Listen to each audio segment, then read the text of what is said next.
ምሳውን ራቱን ያለ እንግዳ የማይበላ ሰው ነበረ። ቤቱን መንገድ ዳር ሰርቶ ያለ እንግዳ ላይበላ ተቀምጦ ሳለ መቼም ያ ሰይጣን አሁንም እንደዚሁ እንግዳ አስቀረበት።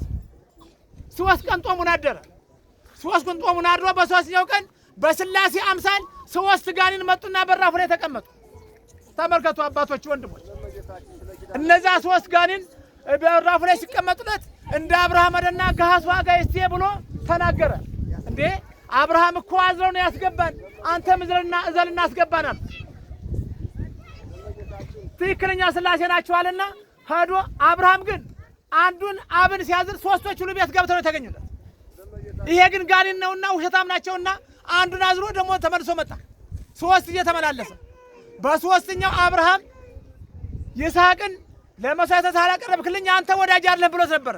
ለመስዋዕትነት ይስሐቅን ቢወስደው ይስሐቅን ለድ ባቀረበው ሰዓት እግዚአብሔር አምላካችን በዕፀ ሳቤቅ የታሰረ ቀንዱ ያልዞረ ጥፍሩ ያልዘረዘረ ጠጉሩ ያላረረ በግ አምጦ ለዛ ለይስሐቅ ልጓጭ አድርጎ ያን መስዋዕት አድርጎ ነው የተለወጠለት።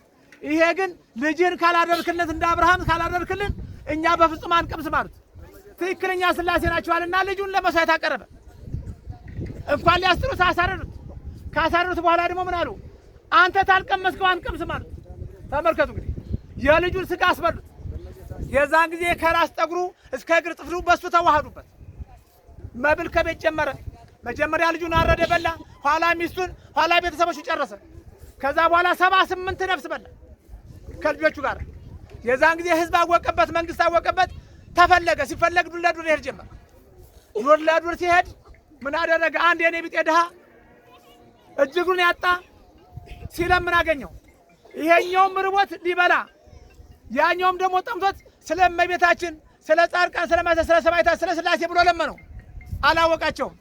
ሄዶ ጠጋ ብሎ ቢያየው ሰውነቱ በቁስል የነደደ፣ ኋላ ተጽፈና ቆመ። ስለ ስላሴ ቢለው አልሰማውም።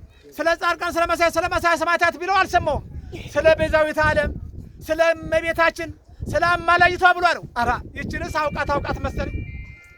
ተመልከቱ እንግዲህ ይችንስ አውቃት መሰለኝ። እስቲ መልሳት አለው። ስለ ቤዛዊተ ዓለም፣ ስለ ዓለም መድኃኒት፣ ስለ እመቤታችን አለው። ድገምልኝ፣ 3ኛ ደግመት። የዛን ጊዜ ስለ ይችስ ግድ የለም አለና ከዚያ ያዘ ውሃ ላይ ወስዶ ሲሰጠው የመጀመሪያውን ውሃ የእጁን ዕቃቃት ዋጠበት። የ2ኛውን ውሃ ደግሞ ከንፈሩ ላይ ቀረ። የ3ኛውን ጎረሮ ላይ ቀረ። በቃ ወታች አልወረደም። ከዛ በኋላ ጨምረኛ ነው። ይሄስ ደግሞ ለኔ ይብሰኛል፣ እኔም እኮ በረሃ ነው ያለው አልና ይዞበት ሄደ። የዛን ቀን ያ ሰውዬ ስምዖን ሞተ። ሲሞት መላእክተ ጽልመት እያዳፉ እግዚአብሔር ሊወሰዱት ጻድቃን ሰማዕታትን፣ ደናግል መነኮሳትን ስላሴን ሁሉ ንቆ ነበርና ኋላ እመቤታችን ሄደችና ልጇ ወዳጇ ላይ ልጄ ወዳጄ ሆይ ምነዋ አማኔ ብዬ በራሴ ማልኩሽ ብለሽ አልነበረም ወይ? የምሕረት ቃል ሰጠኝ አልነበረም ወይ? በስምሽ ለአንድ ነገር የሰጠ ይመራል በለሽኝ አልነበረም ብላ ጠየቀችው። ይሄ ሰማያዊ አባቴን አብን፣ ሰማያዊ ሕይወቴን መንፈስ ቅዱስን፣ እኔንም እንደገና ጻድቃን ሰማዕታትን መላእክትን የናቀና አልምረው ማለት ምን ነው የሰጠኝ ቃል ኪዳንስ ምን ሰጠ ቢባል እሱ ግን አምላክ ነው ያውቃል። የእሷን በጎነት፣ የእሷን ራራሂነት፣ የእሷን ለማኝነት ለመናገር ፈልጎ ነው። ለማናገርም የእሷን ታምርም ደግሞ በሁሉም ዘንድ እንዲታወቅላት ፈልጎ ነው። እግዚአብሔር አምላካችን ግን እንግዲህ አሳላት ያ የበለው ያጠፋው ነፍስና እሱ የሰጠው ውሃ ይመዘንልሽ አላት።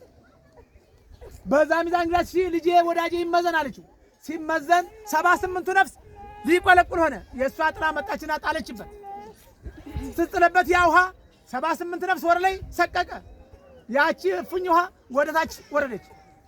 በቃ ምሬልሽ ያለሁ አላት። እልል በሉ እስቲ አመስግኑ። አሁንም ይሄን እግዚአብሔር አምላካችን በእኛ ላይ የደረሰ ኃጢአት አለ። እንደዚሁ እግዚአብሔር አምላካችን የምናውቀውን የምታውቁትን እንደዚሁም የቤታችን ጥለዋን ጥላ የእኛን ኃጢአት በምህረት ለቁጣ ሰላማዊ ምህረት እንዲመጣልን ያርግልን። ለዚህ ምን ልበሉት እንድታርግ የዛን ጊዜ ደራሱ ምን አለ? አንድ ደራሲ ምን አለ? ሶበ አብየ እማኃጢአቱ ክበር መለቱ ለማይ ለተአምርኪ በሰማይ ተገብረ ገናይ። ከዛ ሁሉ ኃጢአት፣ ከዛ ሁሉ ነፍስ፣ ከዛ ሁሉ ችግር ያ የውሃው ሚዛን ስለበለጠ በሰማይኛ ብቻ አለም እኮ ያመሰገን። ለተአምርኪ በሰማይ ተገብረ ገናይ መላእክት መጠው እልል አሉላት። ስለ እሷ ተአምር አሁንም የእሷ ተአምር በሁላችን ላይ እንዲያድር ፈቃድ ይሁንልን። ወስብሐት ለእግዚአብሔር። አቡነ ተክለ አንድ አባት ይምጡ። አንድ አባት። ሁለተኛው የሰው ሕንፃ ይባላል እና ለእግዚአብሔር ሕንፃ ግራ እጅህ ቀኝ እጅ ሲሰጥ ግራ እጅህ ሀይ ይላል። ትክክል ነው። የእግዚአብሔር ሕንፃ ማን ነው? እስኪ ንገሩኝ። የእግዚአብሔር ሕንፃ የሚንቀሳቀስ አይምሮ ግዛን ያለው ነፍስ ያለው ነው። ለዚህ ሲሰጥ በህቡ መስጠት፣ በስጉር ደግሞ በሰጠት በህቡ እግዚአብሔር አምላካችን ይሰጠናል። የሰው ሕንፃስ ምንድን ነው?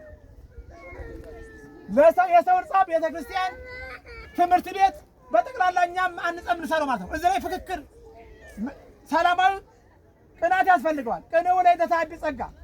እኔ 100 ብር ብሰጥ ጓደኛ 200 ብር፣ ያኛው ጓደኛ ደግሞ 1000 ብር ሰጥቶ ተሎ ተፋጥኖ እንዲያልቅ ማለት ነው። ስለዚህ እዚህ የመጣበት ምክንያት ያ የተጀመረ ቤተክርስቲያን አለ። አምና ላይ ጅምር ነበር፣ ዘንድሮ ደግሞ የተወሰነ አይተናል። ከርሞ እዛ ቦታ ገብተን እንድናወድስ እንድንቀድስ እኛም ደግሞ እንድናሸበሽበት የኛ እጅ ያስፈልገዋል።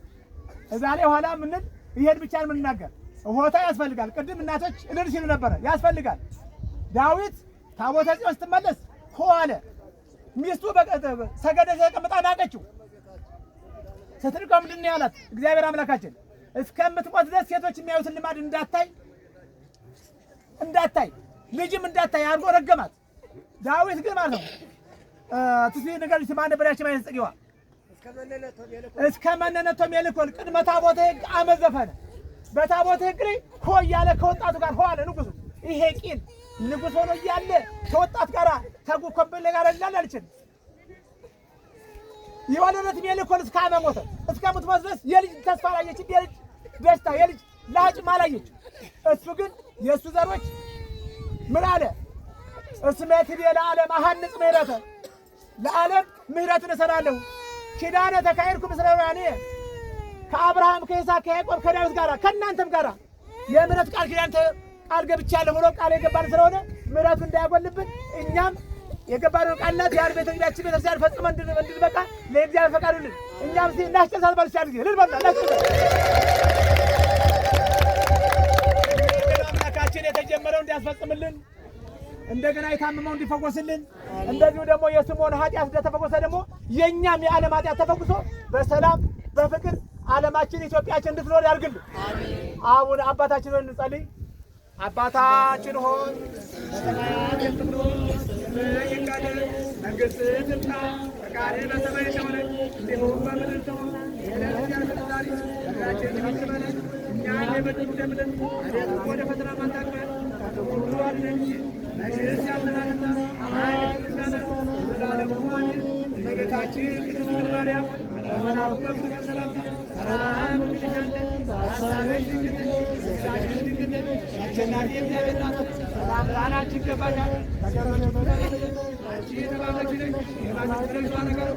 ጸጋን የተመላሽ እግዚአብሔር ካንቺ ጋር ነውና ከጌታችን ከመድኃኒታችን ከኢየሱስ ክርስቶስ ይቅርታና ምሕረትን ለምኝልን ኃጢአታችንን ያስተሰርይልን። የሰላም ባለቤት ይጠብቅልን፣ ሀገራችን ሰላም ያድርግልን። የሰላም ባለቤት ይጠብቅልን። ወስባት ጨርሻለሁና ኋላ አንድ ጊዜ ተበር በኋላ